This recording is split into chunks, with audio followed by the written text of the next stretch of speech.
In today's video, I'm going to teach you how to create a calendar in Notion.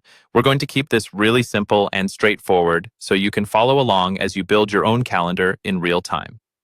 Go ahead and open the Notion page where you want your calendar to live. This can be an existing page you already use for planning or a brand new page you've created just for this calendar. Once you're on that page, click into an empty line or add a new line by pressing Enter. This is where we'll insert the calendar. On that new line, type the / symbol, followed immediately by the letters CAL, so it reads /cal. As you type, Notion will bring up a list of matching commands and blocks that start with those letters.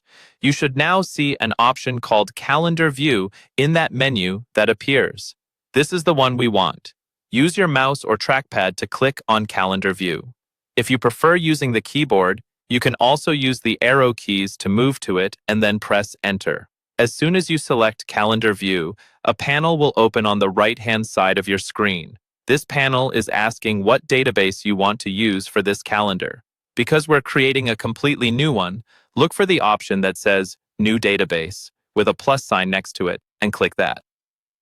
Clicking New Database tells Notion to create a fresh database that's already set to display as a calendar. After you do this, your new calendar will appear on the page, usually showing the current month with empty date slots. From here, you can start customizing. Click on any date to add your first item or event.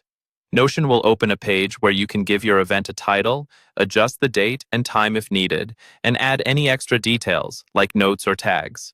Every item you add becomes an entry in your calendar database, so over time, this will turn into a powerful planning tool. If you like, you can later add more views to this same database, such as a list view or board view, while keeping the calendar as one of your main ways to see everything at a glance. And that's it. By typing /cal, choosing Calendar View, and then selecting New Database, you've created a fully functional calendar in Notion in just a few clicks.